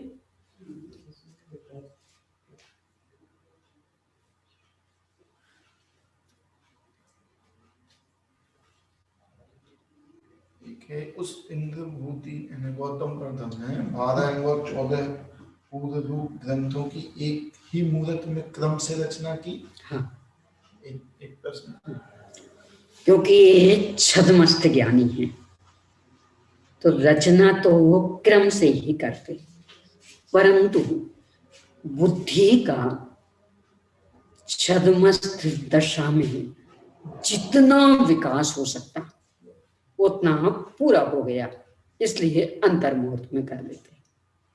पर अंतर्मुहूर्त में भी करते क्रमशः, क्योंकि ज्ञान तो वो क्रमिक वाला ही है, क्षाउपशमिक ही है। दूसरा प्रश्न है, पंच परमेष्टि विधान में उपाध्याय परमेष्टि पूजन अनुसार उपाध्याय 11 अंग पूर्व 14 के पाठी होते हैं, और एक जगह 12 अंग 14 पूर्व, एक जगह 11 अंग 14 पूर्व। इसमें ऐसा है, चूंकि 14 पूर्वों का विस्तार बहुत है, यानी बाकी सारे अंग एक और 14 पूर्व एक और, तो चूंकि बहुत बड़ा विस्तार, इसलिए उनको अलग अलग भी गिना देते। यानी 12 अंग, 12वें अंग के परिक्रम, सूत्र, प्रथमान योग, चूलिका, इतने सब एक और अकेले 14 पूर्व एक और, तो भी 14 पूर्व वाला हिस्सा अधिक है, इसलिए उनको अलग अलग गिना देते। वैसे देखें तो जब द्वादश अंग कहते हैं तो उसमें सब समा जाता, तो अपेक्षा लोक में नहीं होता। अपन यात्रा को निकलते, कुछ एक तो छोटे छोटे बैग होते और ये कुछ बड़ा होता, लगभग अपने पैकिंग में ऐसा चलते ही है, यानी बाकी भी एकदम छोटे छोटे, तो वो छोटे छोटे 10 हों, वो एक बड़ा अकेला एक, और तो भी वो 10 से भी भारी हो जाता, यानी एक और 10 और एक और एक, और वो 10 हम उठा के ले जाते, तो ये वही एक, इसके तो कुली करना पड़ेगा, ये बस की बात नहीं। क्यों अकेला ही है, सब वो एक 10 को भी पछाड़ रहा है, वो इतना भारी। ऐसे ही 14 पूर्वों का विस्तार बहुत है, तो कहीं कहीं उनको अलग गिना देते हैं, और मूल में वो जैसे अपने सामान का, तो मूल तो वो 11 बैग आपके ही, फिर भी 10 का वजन, वो एक का वजन तुलना देखें तो वो एक का ज्यादा, तो उसको अलग भी रखते कि भाई इसके लिए तो अपने को सहयोग लेना पड़ेगा, ये अपन ढोके ले जा सकते। तो ऐसे ही यहाँ तो चूंकि 14 पूर्व का विस्तार बहुत है, तो उनको अलग से भी गिना देते हैं, और वैसे देखें तो ये 12वें अंग के ही भेद हैं, तो द्वादशांग लिखते तो उनमें गर्भित हो जाते हैं। तो इस सामान्य विशेष अपेक्षा समझना, कोई इसमें अंतर नहीं है। चलिए अब अपन मूल पर आते हैं। ये चूंकि कल के प्रश्न थे, कल समय हो गया था, तो ये कह करके कि कल अपन कक्षा के पहले इनको ले लेंगे, इसलिए लिया, और वास्तव में ये पूरा 1 घंटा लग गया, तो इतना कल कहाँ समय दे पाते थे। अब अपन मूल को चलाते हैं। तो विषय अपन यहाँ तक देख चुके कि मुनिराज सुबुद्धि और नरवाहन का अध्ययन कार्य पूरा हो गया। आचार्य धरसेन स्वामी ने अपना आचार्य पद भी उन्हें समर्पित कर दिया, उनके नाम परिवर्तन भी हो गए, आचार्य पुष्पदंत और आचार्य भूतबली नाम मिल गए। और इसके बाद में अब क्या होता है ये विचार करके, तो चूंकि आचार्य धरसेन स्वामी को ऐसा लगा कि अब मेरा जीवन ज्यादा नहीं दिखता, यदि ये मुनिराज यहाँ रहेंगे, चूंकि मैंने इनको पढ़ाया है, अभी पूर्ण वीतरागी तो है नहीं, संतुलन कषाय तो है, तो कदाचित राग उमड़ सकता है, मेरी वैयावृत्ति आदि में भी लग सकते हैं। तो जिस उद्देश्य से मैंने इन्हें बुलाया था, इन्हें ज्ञान सुरक्षित रह जाए, उसमें बाधा पड़ सकती, क्योंकि वैयावृत्ति आदि में लगेंगे, चिंतन मनन नहीं हो पाएगा। तो इन्होंने आज्ञा दे दी कि अब आप बिहार करिए। चातुर्मास स्थापना के लिए मात्र 4 दिन शेष थे। आषाढ़ शुक्ला एकादशी को अध्ययन पूर्ण हुआ, और अधिक से अधिक खींचे तो आषाढ़ शुक्ला पूर्णिमा तक। वैसे तो और पहले भी स्थापना हो जाती, पर कदाचित किन्हीं कारणों से नहीं कर पाए हो, तो अधिक से अधिक विलंब हो, तो आषाढ़ शुक्ला पूर्णिमा को तो हर कीमत पर चातुर्मास स्थापना करनी ही पड़ेगी। अब बचे मात्र 4 दिन, और आचार्य से कह रहे हैं बिहार करें। तो अब इसकी चर्चा देखिए, 72 नंबर पेज पर ऊपर से ही पहला पैराग्राफ। तदनंतर उसी दिन वहां से भेजे गए उन दोनों ने गुरु के वचन अर्थात गुरु की आज्ञा अलंघनीय होती है ऐसा विचार कर आते हुए अंकलेश्वर गुजरात में वर्षा काल बिताया, कि जो कि गुरु की आज्ञा, अब उसमें नन्नज के लिए कोई प्रश्न नहीं, उसका उल्लंघन नहीं हो सकता, तो अब तो चुपचाप स्वीकार करने में ही लाभ। यानी कितनी विनम्रता, कितना समर्पण भाव चाहिए गुरु के प्रति। गुरु ने आज्ञा दी, चुप नहीं, साहब 4 ही दिन रह गए, हम कहाँ जाएंगे, या परिचित स्थल, कुछ नहीं, गुरु आज्ञा मतलब आज्ञा। तो अलंघनीय समझ करके वहां से निकल आए। अब चूंकि मात्र 4 दिन ही शेष थे, ज्यादा दूर तो जा नहीं सकते थे, तो वहीं पास में जो अंकलेश्वर शहर है वहां उन्होंने वहां के नजदीक के जंगल में वर्षा काल बिताया। वर्षा योग को समाप्त कर और जिन पालित को देखकर, जिन पालित आचार्य पुष्पदंत स्वामी के गिरस्थावस्था के भांजे, क्योंकि ये वहां से आ गए थे। अब आजकल के जैसी कोई संचार व्यवस्था तो थी नहीं, यातायात व्यवस्था भी नहीं, तो कोई समाचार नहीं, तो वहां के लोग सब सोच में पड़े, यानी कितना काल बीत गया था इसका स्पष्ट उल्लेख नहीं मिलता। फिर भी अंदाज यदि लगाएं तो 5-7 वर्ष तो बीत गए होंगे। अब बिल्कुल भी अता पता नहीं, क्योंकि संचार व्यवस्था है ही नहीं। तो जिन घर के वे सदस्य थे उन्हें भी चिंता, भक्तगणों को भी चिंता, क्या हुआ, कहाँ गया, बिल्कुल अपरिचित देश में, यानी ये दक्षिण के यहाँ गुजरात में आए, ना भाषा ठीक से जाने, न भोजन पान आदि मानसून आदि की भी अलग व्यवस्था, क्या हुआ होगा, क्या है, कैसे हैं, सब चिंता में। तो इनके भांजे ये देखने निकले वर्षा युग की समाप्ति और उनका वहां से रवाना होना। बीच में ही ये मिल गए, यानी इनने वर्षा युग समाप्त करके विहार करना शुरू किया, तो बीच में मिल गए पुष्पदंत स्वामी को। तो जिन पालित को देखकर उसके साथ पुष्पदंत आचार्य तो वनवासी देश को चले गए, आंध्र तरफ ही चले गए। वनवासी देश एक स्थान का नाम है वनवासी। और भूतवली भट्टारक तमिल देश को चले गए, यानी अलग अलग ही अब इन दोनों ने विहार किया। तदनंतर पुष्पदंत आचार्य ने जिन पालित को दीक्षा देकर, यानी अभी तक जिन पालित दीक्षित नहीं थे, अभी तो वे गृहस्थी थे, देखने के लिए निकले थे।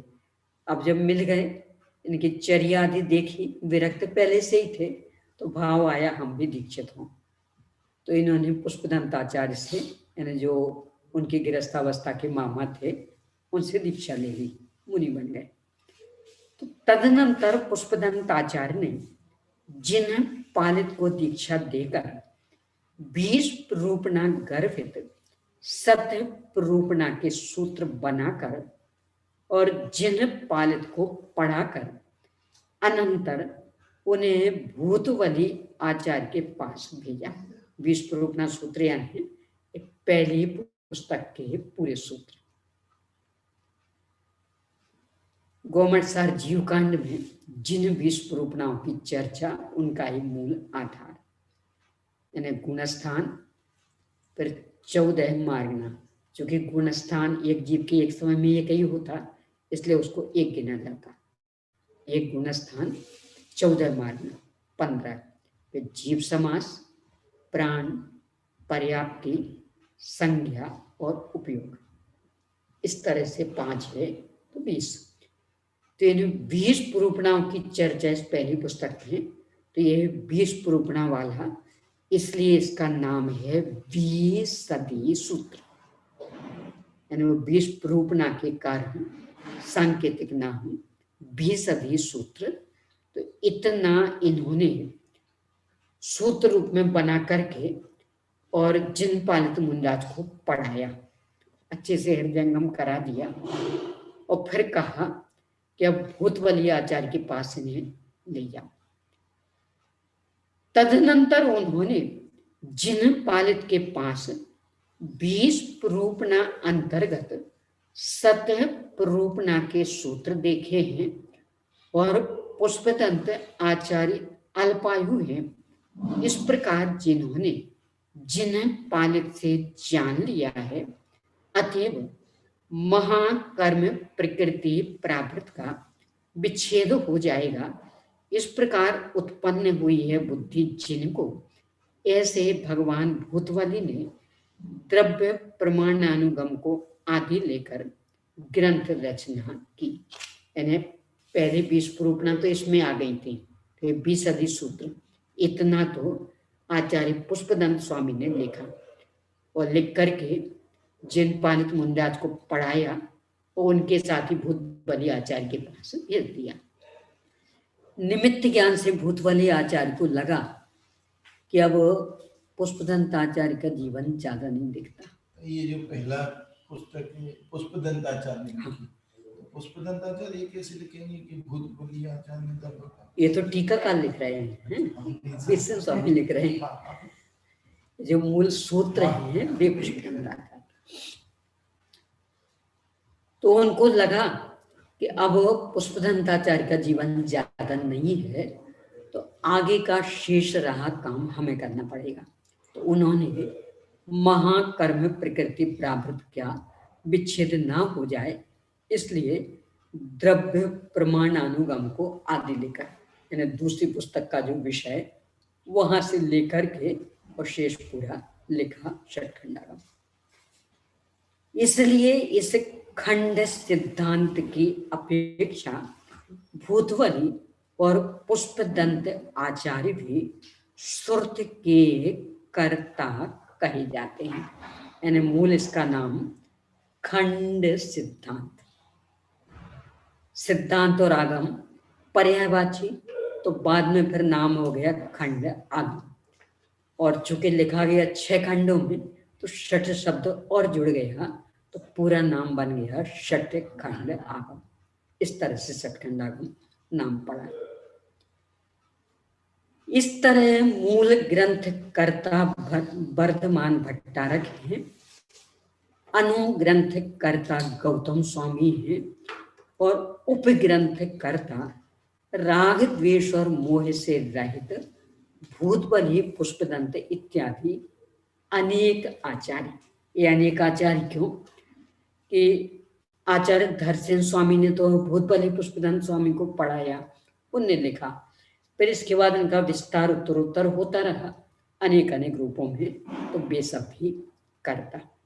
तो अर्थकर्ता और भाव श्रुत कर्ता भगवान महावीर स्वामी, द्रव्य श्रुत कर्ता मूल गौतम स्वामी, और उपग्रंथ कर्ता फिर भूतबली पुष्पदंत आदि अनेक आचार्य। शंका, यहाँ पर कर्ता का रूपण किस लिए किया गया? यानी किन्हीं ने भी बनाए हो, हम पर क्या फर्क पड़ना? यानी पेट भरने से मतलब, अभी भोजन किन्ने बनाया, क्या लेना देना? तो क्यों एक कहानी सुना रहे, इनने बनाया इनने बनाया? बहुत सुंदर उत्तर दिया है कि उसकी भी आवश्यकता। देखो एकदम मनोविज्ञान, कभी कभी इतने से को लेकर के ही भोजन में रस आने लगता। आज की रसोई किन्ने बनाई? एक खास करके किन्हीं किन्हीं की किसी चीज के संदर्भ में प्रसिद्धि हो जाती ना, मान लो दाल मम्मी बहुत अच्छी बनाती, तो पता लगा आज तो ये दाल मम्मी ने बनाई, मम्मी ने, जैसे एक एक चीज में प्रसिद्धि हो जाती। हमारे जो छोटे दादा हैं वे कहते हमेशा, वे कहते जैसी मेरी माँ कढ़ी बनाती थी आज तक किसी ने नहीं बना के खिलाया। यदि घर में भी अनेकों के हाथ की खाई, बाहर भी, पर माँ के जैसी किसी ने बना के नहीं खिलाई। तो अब पता लगे माँ ने बना तो एक अलग उत्साह, अच्छा माँ अब तो ऐसा ही यहाँ होता है। नहीं मनोविज्ञान प्रश्न कर रहे, क्यों बता रहे आप कर्ता? समाधान, शास्त्र की प्रमाणता के दिखाने के लिए यहाँ पर कर्ता का प्ररूपण किया गया है, क्योंकि वक्ता की प्रमाणता से ही वचनों में प्रमाणता आती है, ऐसा न्याय। इतर कहाँ से ये विषय आया कि साक्षात वीतराग सर्वज्ञ दशा रूप से परिणमित भगवान महावीर स्वामी से, और उनसे साधारण ने नहीं झेला त्रिषड रिद्धि संपन्न गौतम गंधर ने। और उनकी परंपरा में आते आते धरसेन स्वामी ने, और फिर उनके माध्यम से आचार्य पुष्पदंत भूत बने ने। तो इस तरह से वक्ता की प्रामाणिकता अपने को ख्याल में आती तो वचन की भी प्रामाणिकता जच जाती और उसके अध्ययन मनन चिंतन के लिए हम तैयार हो जाते। इन्हें बहुत गजब का मनोविज्ञान। कुछ भी अटपटी बात कहीं से अपन सुने, विश्वास नहीं होता, तो पूछा किसने कहा मुझसे, तो मान लो कोई कहे आज जब ने कहा, आज जाने नहीं, भगवान भाई साहब ने कहा, अच्छा उनने, तब तो फिर तो अंतर क्या पड़ गया?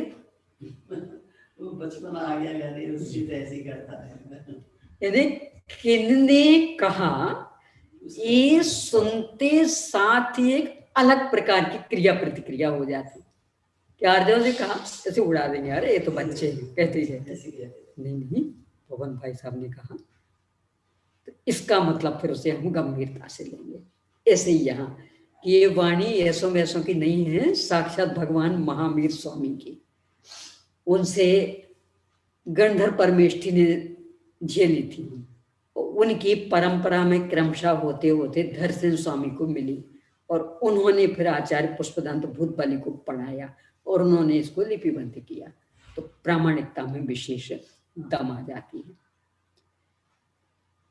अब जीवस्थान के अवतार का प्रतिपादन करते हैं, यानी इसकी सामान्य विषय वस्तु एक खंड है, तो कौन कौन से आदि ये, अर्थात पुष्पदंत और भूतबली आचार्य ने जीवस्थान, खुद्दा बंध, बंध स्वामित्व, वेदना खंड, वर्गना खंड और महाबंध नामक जिस षट खंड आगम की रचना की।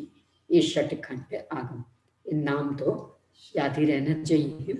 जीवस्थान, खुद्दा बंध, बंध स्वामित्व, वेदना खंड, वर्गना खंड और महाबंध। चूंकि ये 6 है इसलिए षट, विभाग रूप में है इसलिए खंड, और सिद्धांत रूप में है भगवान की वाणी इसलिए आगम। उनमें से प्रकृति में, यानी यह पुस्तक है, इसका विषय प्रकृति में यहाँ जीवस्थान नाम के प्रथम खंड की उत्पत्ति का क्रम कहते हैं। यानी जीवस्थान में किस विषय का वर्णन, द्वादशांग के 12 अंगों में से किस में से ये विषय लिया गया, ये बता रहे हैं। वह इस प्रकार है।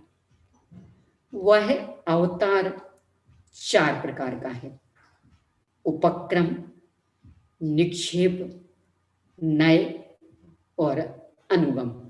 4 भेद है, उपक्रम, निक्षेप, नय और अनुगम।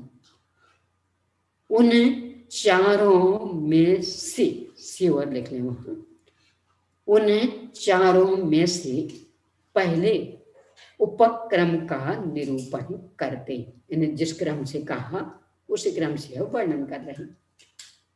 अब किसे कहना उपक्रम, पहले उसे बता रहे हैं। जो अर्थ को अपने समीप करता है उसे उपक्रम कहते हैं।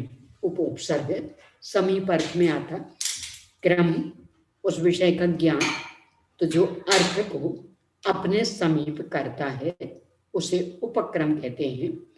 उस उपक्रम के 5 भेद हैं, आनुपूर्वी, नाम, प्रमाण, वक्तव्यता और अर्थाधिकार।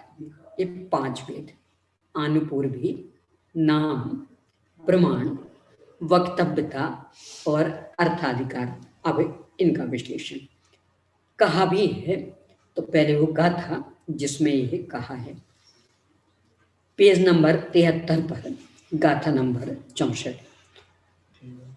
दिविहाय आनुपूर्वी दशहा नामं च छप्पिहं मानम् वत्तव्यदायति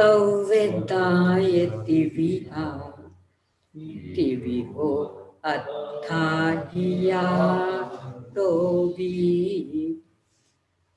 आनुपूर्वी 3 प्रकार की है। नाम के 10 भेद हैं, प्रमाण के 6 भेद हैं, वक्तव्यता के 3 भेद हैं और अर्थाधिकार के भी 3 भेद हैं। ये सब चर्चा आगे आ रही है क्रमशः, इन भेदों के नाम भी आ रहे हैं क्रमशः, तो वहीं अपन देखिए। अब सबसे पहले आनुपूर्वी। आनुपूर्वी अनुसरण, पहले का अनुसरण करके कथन करना। आनुपूर्वी के 3 भेद कौन कौन से? पूर्वानुपूर्वी, पश्चातानुपूर्वी और यथा तथानुपूर्वी। इस सारे भेद क्रमशः ध्यान में रखिएगा, क्योंकि बार बार ये शब्द आएंगे। यहाँ इनका स्वरूप बता रहे आचार्य जी, बार बार उसको नहीं बताएंगे, फिर अपना रहा कि अपन अपने उपयोग में उसको बसाएं। हाँ, तो सबसे पहले अनुपूर्वी 3 प्रकार की, पूर्वानुपूर्वी, पश्चातानुपूर्वी और यथा तथानुपूर्वी, सबका स्वरूप बता रहे हैं।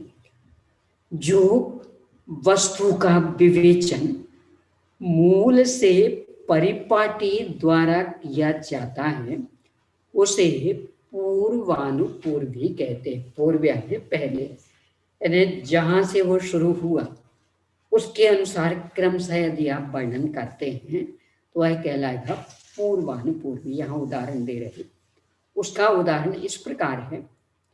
ऋषभनाथ की वंदना करता हूँ, अजितनाथ की वंदना करता हूँ इत्यादि क्रम से ऋषभनाथ को आदि लेकर महावीर स्वामी पर्यंत क्रमवार वंदना करना, सो वंदना संबंधी पूर्वानुपूर्वी क्रम। क्योंकि ये तीर्थंकर इसी क्रम से पैदा हुए हैं, इसी क्रम से इनके माध्यम से धर्म तीर्थ का प्रवर्तन हुआ, तो इसी क्रम से चर्चा करना ये पूर्वानुपूर्वी। अपन और भी ले सकते, जैसे स्पर्श रसगंध वर्ण पुद्गल के गुण, तो स्पर्श से शुरू किया पूर्वानुपूर्वी। अपने परिचय आदि तो क्षुत पिपाशा शीतोष्ण दंश नसग, तो क्षुत पिपाशा से शुरू किया तो एक पूर्वानुपूर्वी। द्रव्यों का उल्लेख किया, जीव पुद्गल धर्मधर, तो जीव से शुरू किया, ये पूर्वानुपूर्वी। अनप्रेक्षा अनित्य असरण आदि, तो अनित्य आदि से शुरू किया, ये पूर्वानुपूर्वी। यानी जो उनका क्रम है, तो शुरू से यदि शुरू करके कहते हैं तो पूर्वानुपूर्वी। अंत से आते यानी गिनती में लें अपन तो 1 2 3 4 ये पूर्वानुपूर्वी, और 100 99 98 ये पश्चातानुपूर्वी। इस तरह से इसको समझिएगा। अब पश्चातानुपूर्वी, जो वस्तु का विवेचन ऊपर से अर्थात अंत से लेकर आदि तक परिपाटी क्रम से यानी प्रतिलोम पद्धति से किया जाता है उसे पश्चातानुपूर्वी कहते हैं, उपक्रम कहते हैं, यानी उल्टे क्रम से। यानी भगवान महावीर स्वामी अंतिम, तो वहां से शुरू करिए। गाथा है यहाँ,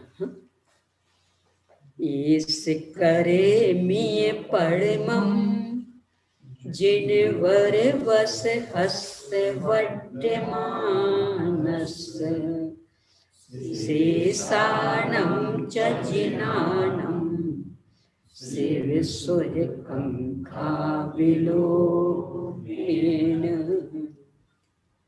मोक्ष सुख की अभिलाषा से यह में जिनवरों में श्रेष्ठ ऐसे वर्धमान स्वामी को नमस्कार करता हूँ, और विलोम क्रम से अर्थात वर्धमान के बाद पार्श्वनाथ को, पार्श्वनाथ के बाद नेमिनाथ को इत्यादि क्रम से शेष जिनेंद्रों को भी नमस्कार करता हूँ। यानी उल्टे क्रम से चले तो ये है पश्चातानुपूर्वी। यानी हमने 12 भावनाओं में अनित से शुरू करके धर्म तक की चर्चा की, ये पूर्वानुपूर्वी। अब धर्म से शुरू करो और फिर अनित पे आओ, ये पश्चातानुपूर्वी। गिनती में 1 से शुरू किया 100 तक गए, ये पूर्वानुपूर्वी। अब 100 से शुरू करो, वो 1 तक आओ, ये पश्चातानुपूर्वी। यानी जिस क्रम से वर्णन मिलता वहां से शुरू करके अंत तक जाना पूर्वानुपूर्वी, और अंत से शुरू करके पहले तक आना ये पश्चातानुपूर्वी। अब यत्र तत्र यानी यथा तथानुपूर्वी, यानी आगे पीछे का कोई क्रम नहीं, जहां जो आ गया वहां चर्चा। जो कथन अनुलोम और प्रतिलोम क्रम के बिना जहां कहीं से भी किया जाता है उसे यथा तथानुपूर्वी कहते हैं। यानी जिसमें क्रम का नहीं, बस कहीं से भी आप कहिए पर विषय पूरा आना चाहिए। यानी 24 तीर्थंकर भगवान के नाम आने चाहिए। अब आप अक्रम से कहीं से भी कहिए तो जो कहे जाएंगे, यानी पहले अजितनाथ, फिर हमने कह दिया भगवान महावीर स्वामी, फिर ऋषभनाथ, नेमिनाथ, फिर संभवनाथ, मुंसुवृतनाथ, यानी ऐसे नाम पूरे लिए पर क्रम भंग करके, तो ये यथा तथानुपूर्वी। जैसे हाथी, अरण्य भैंसा, जल परिपूर्ण और सघन मेघ, कोयल, मयूर का कंठ और भ्रमर के समान वर्ण वाले, ये पद्य है, गाथा भी अपन पढ़ते हैं। हरिवंश के प्रदीप और शिवा देवी माता के लाल, ऐसे नेमिनाथ भगवान जयवंत हो। गाथा पढ़ते हैं पहले।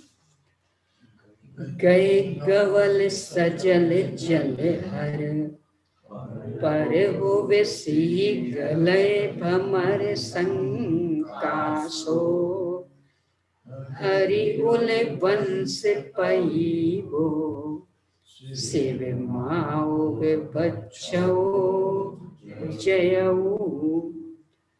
तो कोई भी वर्णन करने में क्रम रखते, या तो शरीर की विशेषताएं बतानी तो वो वाली पहले ले लेते, फिर उनकी माँ की बतानी तो वो पहले ले लेते, कुल वंश बताना तो वो क्रम से ले लेते। तो वैसा नहीं कह करके और चाहे जहां चाहे जो, जैसे हाथी यानी हाथी के समान बलशाली, अरण्य भैंसा यानी जिन पर किसी का कोई प्रतिबंध नहीं, जल परिपूर्ण और सघन मेघ जैसे रंग वाले, श्याम वर्णी माने जाते हैं नेमिनाथ भगवान, बाद में जैसे श्याम वर्णी। कोयल, मयूर का कंठ, कोयल जैसे कृष्ण वर्णी, मयूर के कंठ जैसे नीलिमा लिए हुए, अथवा भ्रमर के समान वर्ण वाले, ये शरीर के रंग हो गए। अब फिर हरिवंश के प्रदीप, ये उनका कुल हो गया, और शिवा देवी माता, ये माँ का नाम। तो इस तरह यहाँ कोई क्रम नहीं रखा, बस उनका वर्णन करना था तो चाहे जैसे कर दिया। ऐसे नेमिनाथ भगवान जयवंत हो इत्यादि यथा तथानुपूर्वी का उदाहरण समझना चाहिए। ये जो 3 अनुपूर्वी हैं, इनका बहुत मनोवैज्ञानिक कारण, आपको विषय सरलता से समझ में आ जाए इसके लिए तो पूर्वानुपूर्वी अपनाई जाएगी। यानी आप नमोकार मंत्र बिल्कुल क्रम से सीख लिया, क्रम से सीख लिया, अब वो याद हो गया। अब जपने बैठे तो उपयोग भ्रष्ट होने लगता है, तो फिर कहा जाएगा नहीं अब पश्चातानुपूर्वी से पढ़ो, नमो लोहे सभ्य सावणम से पढ़ो, और नमो अरिहंताणम तो समाप्त करो। तो इसमें उपयोग ज्यादा लगाना पड़ेगा, तो मन को ज्यादा एकाग्र होगा।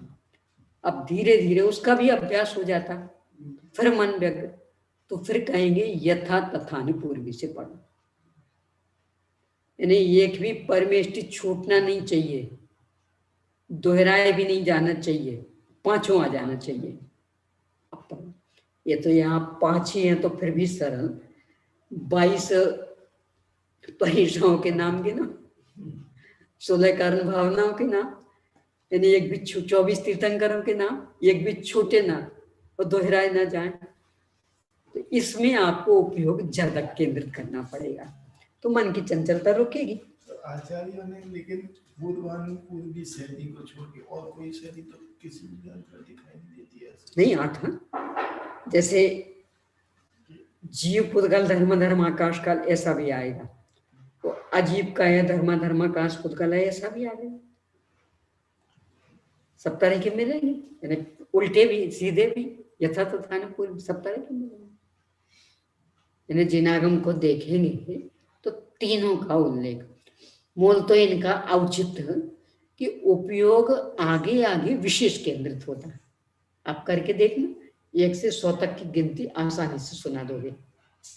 100 से 1 तक पे आओ, थोड़ा समय लगेगा, और चाहे जहां से कहो। अन्ना जी कहते थे कठिन पाठ में नंबर से कोई भी नंबर लेंगे तो अब इसमें एक भी अंक छूटे ना और दोहराया भी नहीं जाए और पूरे 100 अंक आ जाए, तो उपयोग कितना केंद्रित करना पड़ेगा। तो विषय कसा से बचेंगे, विशुद्धि बढ़ेगी, इसलिए ये अनुपूर्वी अपनाई जाती। यह है जीवस्थान नामक शास्त्र खंड सिद्धांत की अपेक्षा पूर्वानुपूर्वी क्रम से लिखा गया है। यानी सबसे पहला खंड जीवस्थान था, तो यहाँ सबसे पहले है उसका ही उल्लेख है, क्योंकि छठे खंडागम में जीवस्थान प्रथम खंड है। वेदना कषाय प्रावृत के मध्य से अनुलोम और विलोम क्रम के बिना जीवस्थान के सत, संख्या आदि अधिकार निकले हैं। इसलिए जीवस्थान यथा तथानुपूर्वी में भी गर्भित है, किंतु इस जीवस्थान खंड में केवल पश्चादानुपूर्वी संभव नहीं। इसमें था चार्ट, किसमें था, यानी किस अंग में से कौन सा निकला है। हाँ नहीं, ये तो शिष्य परंपरा का है।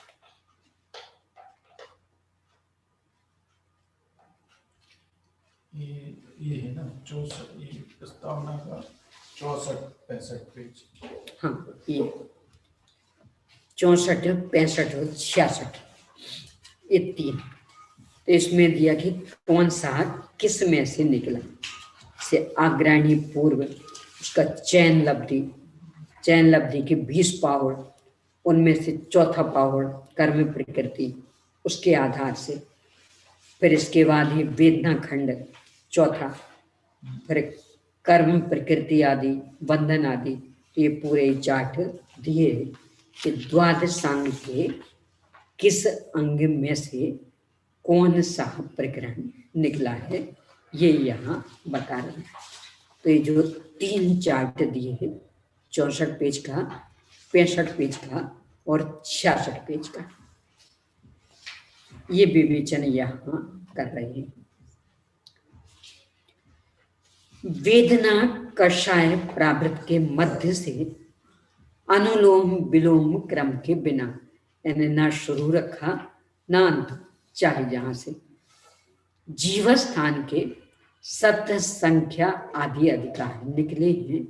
इसलिए जीवस्थान यथा तथानुपूर्वी में भी गर्भित, यानी 6 खंडों की ओर से देखेंगे तब तो पूर्वानुपूर्वी, और जिस वेदना कषाय प्रावृत में से निकला उसकी अपेक्षा से देखेंगे तो यथा तथानुपूर्वी। किंतु इस जीवस्थान खंड में केवल पश्चादानुपूर्वी संभव नहीं। क्योंकि वो पीछे वाला विकल्प नहीं बनेगा। इस तरह से आनपूर्वी की चर्चा हुई।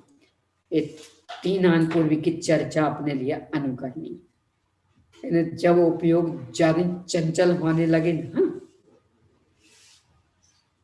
याद हो जाती है चीजें, तो मुंह को तो याद हो जाती है, तो मुंह से बराबर पाठ चलता रहता, और मन, तो जब ऐसी स्थिति बने तो पश्चातानुपूर्वी अपनाना, और उसकी भी आदत बन जाए तो फिर यथातथानुपूर्वी, तो मन एकदम एकाग्र बना रहेगा। अब नाम उपक्रम के 10 भेद, यानी उपक्रम की जो चर्चा थी, उपक्रम के पहले यहाँ 5 भेद किए थे। आनपूर्वी, नाम, यानी अवतार में मूल तो 4 भेद, उपक्रम, निक्षेप, नय और अनुगम। फिर उपक्रम के 5 भेद, आनपूर्वी, नाम, प्रमाण, वक्तव्यता और अर्थाधिकार। तो अभी तक चर्चा हुई आनुपूर्वी की। अब नाम, आनुपूर्वी के 3 भेद थे, ये चर्चा हो गई। अब नाम के 10 भेद, इनकी चर्चा। पहले नाम गिना रहे। यहाँ जब धर्षण आचार्य को पूरा तो ज्ञान था नहीं, एक अंग की पूर्व का, एक अंग भी नहीं, यानी 12 अंगों का आंशिक ज्ञान। हाँ, तो उसमें से उसी आधार से निकले। प्रश्न है? नामोपक्रम के 10 भेद हैं। वे इस प्रकार हैं। पहले नाम गिना रहे, फिर स्वरूप बताएंगे।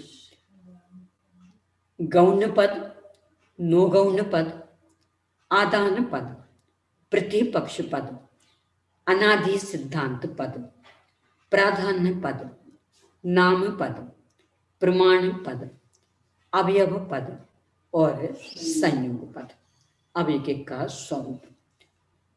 गुणों के भाव को गौण कहते हैं। गुण का भाववाची गौण। जो पदार्थ गुणों की मुख्यता से व्यवहृत होते हैं वे गौण पदार्थ हैं। वे गौण पदार्थ पद अर्थात स्थान या आश्रय जिन नामों के होते हैं उन्हें गौण पद नाम कहते हैं। अर्थात जिस संज्ञा के व्यवहार में अपने विशेष गुण का आश्रय लिया जाता है उसे गौण पद नाम कहते हैं। जैसे सूर्य की तपन और भास गुण की अपेक्षा तपन और भास्कर इत्यादि संज्ञाएं हैं। ये गौण पद का यहीं तक पहले चर्चा कर लें। यानी उसका सार्थक नाम जो उसमें विशेषता है उसके आधार से नाम मिलना है गौण पद। तो सूर्य का एक नाम है तपन, पर्यायवाची नामों में एक नाम है तपन, एक नाम भास्कर। तो तपन चूंकि उसमें ताप रहता है तो उसकी मुख्यता से नाम पढ़ा तपन, और तेजस्वी है उसकी मुख्यता से नाम पढ़ा भास। अपन और भी ले सकते। शक्कर का एक नाम मीठी, तो मिठास गुण की मुख्यता से, यानी उस गुण की मुख्यता से वह नाम दे देना, ये गौण नाम। अब अगला नौगौण नाम। जिन संज्ञाओं में गुणों की अपेक्षा ना हो अर्थात जो असार्थक नाम है उन्हें नौगौण पद नाम कहते हैं। जैसे चंद्र स्वामी, सूर्य स्वामी, इंद्रगोप इत्यादि। यानी जन्म के समय जो नाम रखे जाते हैं वे सब होते हैं नौगौण। उनमें विशेषता नहीं देखी जाएगी, बस अन्य से अलग करना तो कुछ भी नाम रख दिया, तो वे नौगौण। और बाद में अपने गुणों के अनुसार जो नाम मिल जाते वे गौण पद। ऐसे अनेकों को मिल जाते, उनके काम के अनुसार। अरे साहब ये तो बिल्कुल कंप्यूटर है, तो सब उसको कंप्यूटर कंप्यूटर से ही बुलाने लगते। तो उसकी बुद्धि, उसकी सक्रियता, इस आधार से ऐसे लोग में बहुत चल पड़ते। यानी इतना बस ले लें कि गौण नाम ये हमेशा बाद में मिलते, यथा नाम तथा गुण, कि जैसे गुण थे वैसा नाम मिल गया। और नो गौण नाम ये जन्म से मिल जाते, किसी का कुछ भी रख दिया तो नो गौण नाम। ये दो, अब इनका विश्लेषण। जिन मनुष्यों के चंद्र स्वामी आदि नाम रखे जाते हैं, उनमें चंद्र आदि का ना तो स्वामी पना पाया जाता है और ना इंद्र के भी रक्षक ही होते हैं। केवल ये नाम रूढ़ी से रखे जाते, यानी अन्य से भिन्न करना था तो नाम रख दिया। इनमें गुणादि की कुछ भी प्रधानता नहीं पाई जाती। यानी लोक में अपने घरों में जितने नाम मिलेंगे वो ऐसे ही, बस अन्य से अलग करना था तो कुछ भी नाम रख दिया। इसलिए इन्हें नो गौण पद नाम कहते हैं।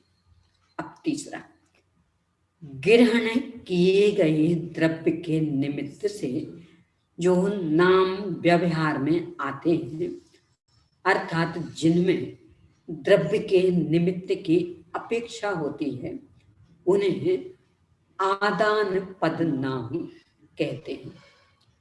आदान पद नामों में संयोग को प्राप्त हुए द्रव्य के निमित्त से उत्पन्न हुई अवस्था विशेष की वाचक संज्ञाएं ली जाती, अर्थात आदान आदेय भाव की मुख्यता से जो नाम प्रचलित होते हैं उन्हें आदान पद नाम कहते हैं।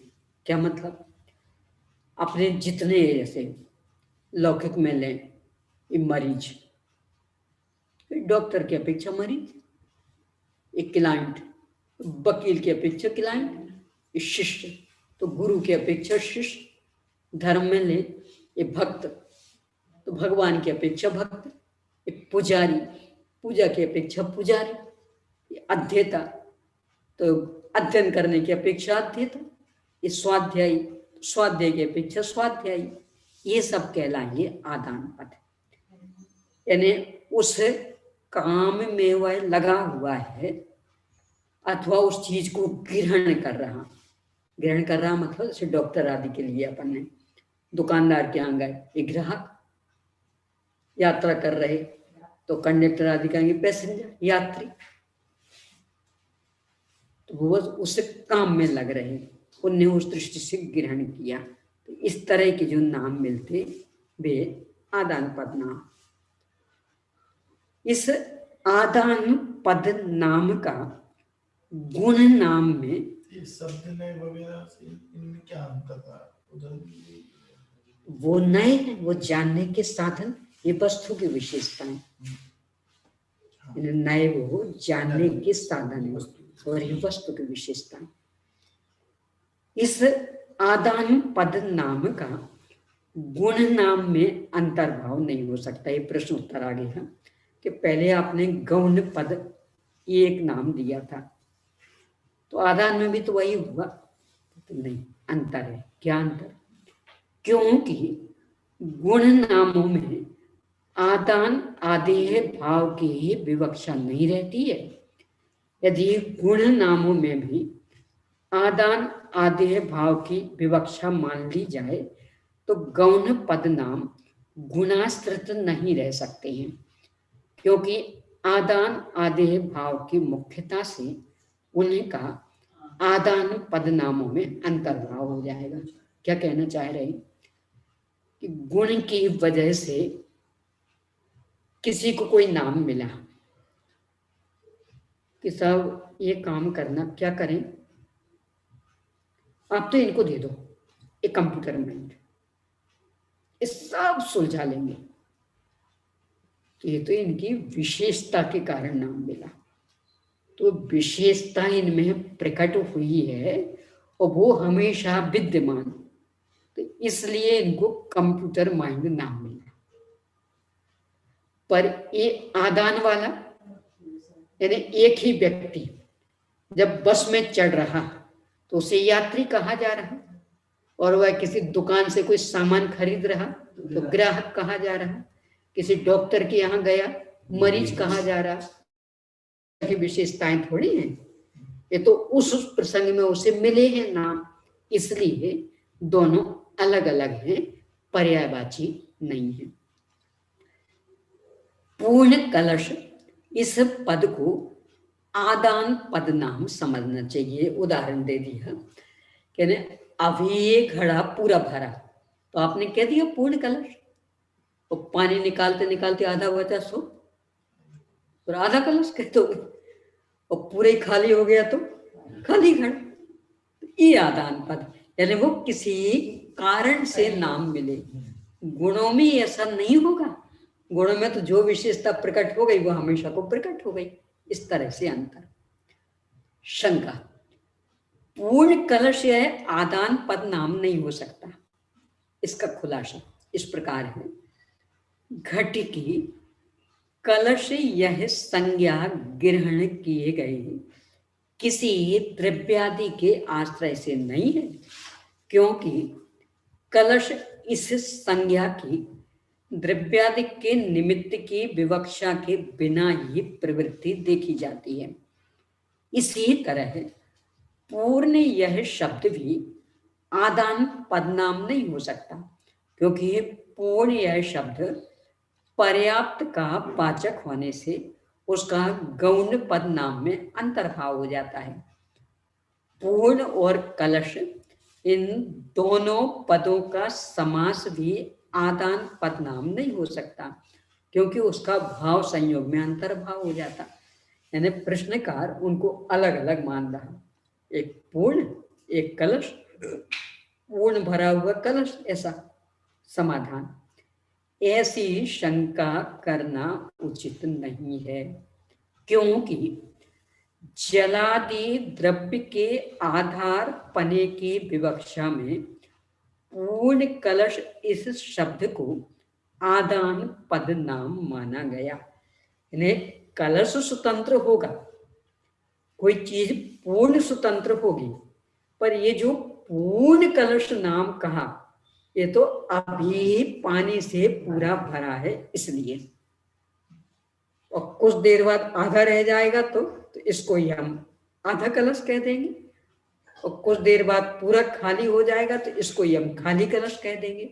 तो ये तो चूंकि पानी के कारण नाम मिला है, और पानी जैसे जैसे खत्म होता जाएगा नाम बदलता जाएगा, इसलिए आदान पद ही है।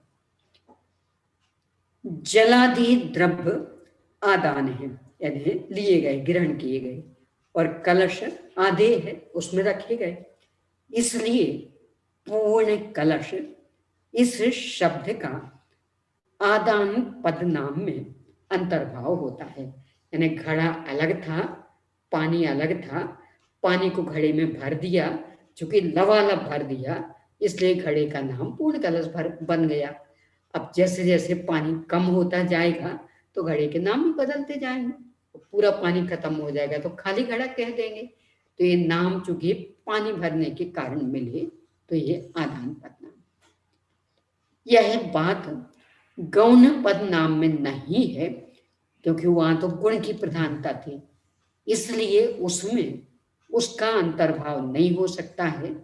यदि गौण पद में इस प्रकार की विवक्षा की जाएगी तो वह गौण पद ना कहलाकर आदान पद की कोटि में आ जाएगा। क्या कहना चाहते इससे, कि ऐसे भी नाम मिलेंगे पर बस वो तत्काल के, उस समय के, हमेशा के नहीं। राज सिंहासन, तो अभी राजा बैठा इसलिए, और बाद में कोरी कुर्सी रह जाएगी, तो उससे ज्यादा चिपकना नहीं। ये तो थोड़ी सी देर के लिए नाम मिल गए, कालांतर में समाप्त हो जाएंगे, तो उनसे विरक्त बने रहना। आगे और भी चर्चा है, प्रश्नोत्तर को लेकर के आगे करेंगे तो चर्चा।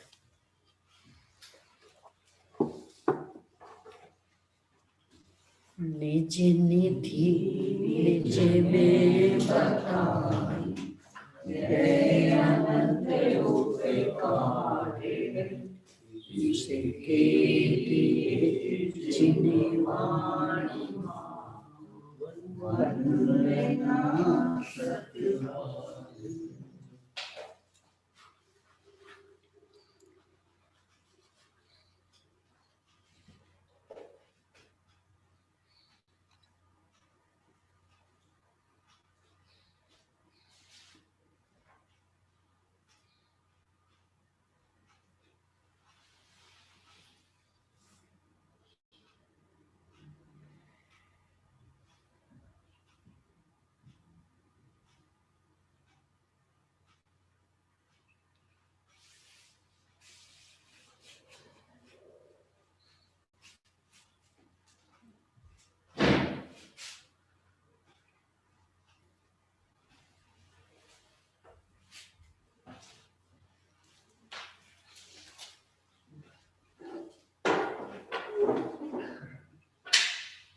कि द्वासंगमयी जिनवाणी माता की, अहिंसामयी जय